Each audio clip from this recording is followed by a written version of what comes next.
Allora, ritorniamo qui a parlare di mafia. È stata molto chiara Rosanna Bettella nello spiegare alcuni fenomeni che sono purtroppo sul nostro radicati. Io non sono d'accordo che siamo una regione che si gira dall'altra parte. Questa si chiama omertà ed è ciò che ha permesso e permette alla mafia di vivere in tutte le altre regioni. Bisogna dare sicurezza a coloro che vengono attaccati dalla mafia, cosa che spesso non succede. Sicurezza a chi denuncia e certezza di una pena severa. Questo scrive il nostro telespettatore. Allora, per dare la parola a Chiara Bonato. Chiara Bonato è con noi? Segretaria? Eccomi. Eccola Mi qua. sentite? Senti, faccio commentare a lei il messaggio questa volta, così le do il là. Allora, intanto buongiorno a tutte e a tutti. Il messaggio è difficile da commentare perché in parte dice una cosa vera. Non credo che il Veneto sia diverso e migliore di altre regioni. Siamo l'Italia e quindi facciamo parte tutti dello stesso tessuto socioculturale. Credo però che sia sì fondamentale dare certezza nelle pene e dare anche quella sicurezza a chi denuncia i fenomeni mafiosi e chi denuncia intimidazioni o quant'altro. Va detto però che, come diceva anche prima Rosanna, quella che è cresciuta in questi anni in Veneto è una certa connivenza con il fenomeno mafioso. La scelta che abbiamo fatto come Vicenza e dell'iniziativa che faremo mercoledì 31 marzo sarà purtroppo solo una diretta Facebook alle Chiedo alla regia se ci può 5 mettere del la pomeriggio. slide che parla di questa iniziativa di mercoledì. Grazie. Sì. Quello che abbiamo, il motivo per cui abbiamo deciso di fare questa iniziativa lo voglio riportare alle parole di Don Beppe Diana. Per amore del mio popolo non tacerò, e quello che abbiamo deciso di fare è quello di accendere una luce, un riflettore su quello che sta accadendo anche nel nostro territorio. È di qualche giorno fa la prima sentenza da parte del Tribunale di Vicenza in cui viene riconosciuta l'aggravante di associazione mafiosa per un reato, a testimoniare che anche nel nostro territorio la mafia c'è, esiste, e anche nel nostro territorio si è radicata, come diceva Rosanna, in maniera endemica. Perché lo SPI si occupa di questo? Perché lo SPI di Vicenza, ma lo SPI in generale si occupa di questo? Perché dobbiamo ricordare, lo accennava prima anche Rosanna, l'Italia ha 211 miliardi di economia non accertata e gran parte di questa si trova nel nord-est. Dobbiamo ricordare che tutta questa economia non accertata, di una buona parte di questa economia deriva da attività criminali, ma tutto questo sommerso ruba diritti ai cittadini, ruba diritti, i diritti della scuola, della sanità, nella costruzione delle infrastrutture, ci impoverisce e ci indebolisce tutti. Per questo vogliamo fare un focus preciso sul Vicentino. Io le do un dato. La mafia si infiltra soprattutto sul traffico dei rifiuti e sul riciclaggio del nero, del denaro sporco.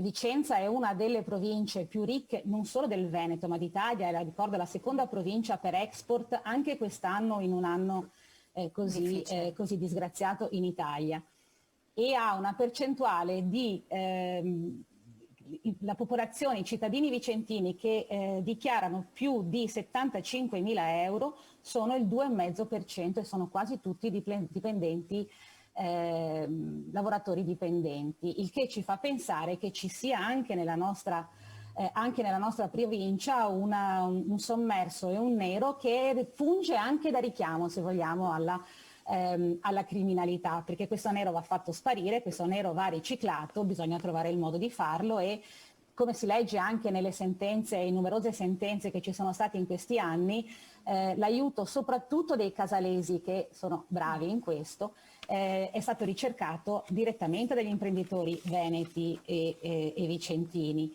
E quindi non dobbiamo assolutamente abbassare la guardia, mantenere viva l'attenzione, perché altrimenti, come posso dire, pensare di essere i migliori e quindi immuni da questo ci fa solo perdere risorse, energie e, ripeto, denaro pubblico che soprattutto in una fase come questa dovrebbe essere invece utilizzato, forze e denaro pubblico, per uscire da questa situazione grave. Assolutamente. Ci sono state aziende che voi avete avuto segnalazione che hanno chiesto aiuto, imprenditori che hanno chiesto aiuto perché si trovavano in gravi difficoltà? Che hanno chiesto aiuto alla mafia, intende? Sì, O alla non sento criminalità? Rosana Bettella. No, sono pochissimi. Infatti l'invito. No, sono anche nel territorio vicentino, sono pochissime, di cui noi abbiamo notizia. Ok. Poi i dati sulle aziende che hanno infiltrazioni mafiose invece Certo, sono un'altra cosa. Infatti c'è un ben invito diversi. proprio. Questo sì. Chiara Bonato, voi fate anche formazione di questo, sensibilizzazione, dopo ne parliamo anche a livello regionale con Rosana Bettella, ma per quel che riguarda Vicenza. Sì, intanto volevo un attimo rispondere al messaggio, sì, però sì. rientra anche sulla formazione nelle scuole. Può essere che chi collaborava con Maniero e con la mafia del Brenta avesse assolutamente delle facilitazioni. Devo decidere anche però in che stato voglio vivere, se voglio vivere in uno stato di diritto o in uno stato a cui sono soggetto ad un mafioso, ad un uomo violento, ad un'associazione criminale. Credo che invece noi vogliamo essere cittadini di uno Stato, liberi cittadini di uno Stato libero, con i diritti che ci devono essere riconosciuti, non con regalie e prebende che invece ci vengono fatte dal mafioso di turno. Questo secondo me è il concetto centrale. E questo è anche il motivo per cui in questi anni abbiamo intensificato la formazione nelle scuole, che purtroppo da un anno è ferma. Lo SPI di Vicenza collabora con alcune scuole, non poche, nel territorio della provincia, nel fare una formazione di ragazzi che sia però una formazione continua, cioè una formazione durante tutto l'anno scolastico, tant'è che il progetto Sentieri di Legalità è inserito nel piano di formazione della scuola e quindi è un progetto che poi ogni scuola segue su un determinato argomento e si conclude nell'estate con i campi della legalità. I campi della legalità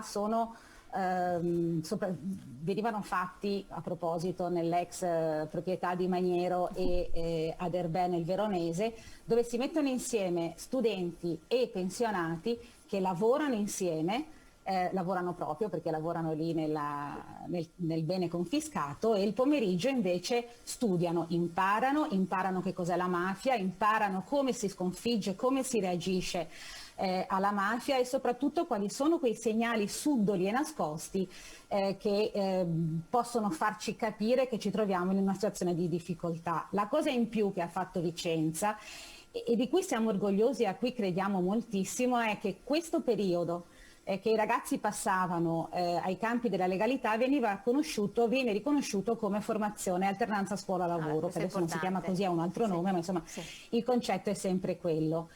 Partendo da un concetto che ci ha fatto seguire questa direzione grazie all'aiuto anche di professori illuminati, è quello di dire che l'alternanza scuola-lavoro non deve formare solo dei lavoratori. L'alternanza scuola-lavoro ha un senso se serve per formare cittadini responsabili e quindi con il dettame costituzionale se serve a formare cittadini consci dei propri diritti, dei propri doveri, del posto in cui sono. Quindi slegare la scuola dall'azienda, riportarla alla conoscenza, al sapere, e anche il sapere è quello che poi ci permette di essere liberi. Quello che dobbiamo ricordare è che la mafia non è libertà.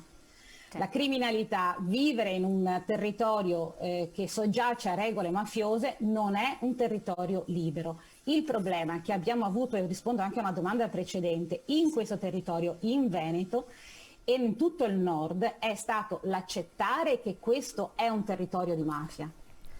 Non è di molto tempo fa quando devo interrompere un attimo, ministro degli interni... Chiara Bonato. Allora, siccome è un argomento importante, noi stiamo sforando la pubblicità, io devo lanciare la pubblicità. Uno dei grandi ritardi nella lotta alla mafia è stato che fino agli anni 80 si diceva che la mafia non esisteva, anche le cariche più alte dello Stato dicevano che la mafia non esisteva, e non è di molto tempo fa un ex ministro dell'interno, Maroni, quando si parlò di mafia nel nord disse assolutamente non esiste, non c'è, ma state scherzando. E questo favorisce inconsapevolmente, non metto in dubbio, ma favorisce il radicamento mafioso nel territorio, la non conoscenza, la non consapevolezza. Ed è per questo che ci rivolgiamo alle scuole, perché i ragazzi con cui parliamo, i ragazzi che studiano questa materia, che la approfondiscono e che ci si appassionano anche, alcuni ci si appassionano, saranno i colletti bianchi, i lavoratori di domani, i commercialisti, piuttosto che chi lavora nelle fabbriche, chi rischia di avere contatto con la mafia e se la conosce può evitarla. Questo era uno slogan di qualche tempo fa, ma su un'altra cosa, ma se la conosci riesci a capire dove ti stai infilando, se lo vuoi davvero, e sapere le conseguenze di quello che fai. Quindi è fondamentale parlare con i ragazzi, parlare di educazione civica con i ragazzi. Assolutamente.